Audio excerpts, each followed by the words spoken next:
All right. Next question from Carolina. Carolina asks, how do you manage your anxiety and keep older kids, like about age 10 and up, calm? Yeah.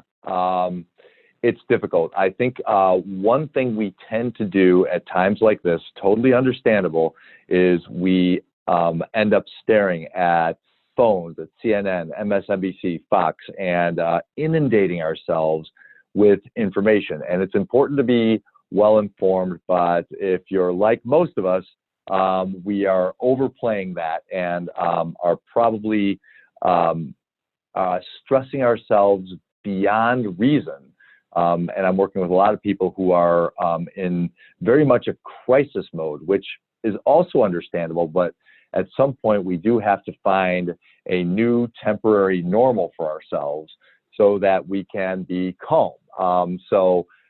If you can kind of think that way and start to structure your days so that you feel like, okay, it's going to be like this for a while.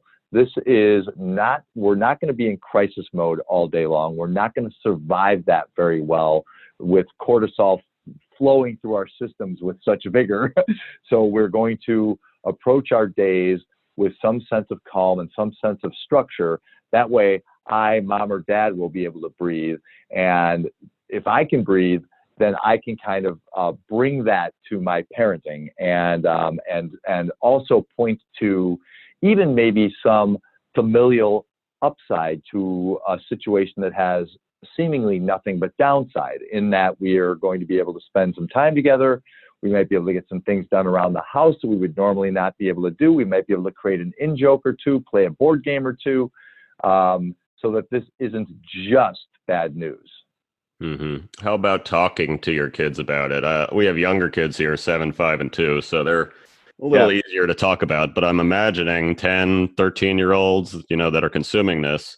How would you Yep. talk to them to, quell their anxiety while also keep them informed? Yeah, it's a good question. So first, you want to ask them what they know, because by the time kids get to even 10, 11, 12, they know. They know an awful lot of what's going on. They have access on whatever screen is before them, or through friends or other siblings.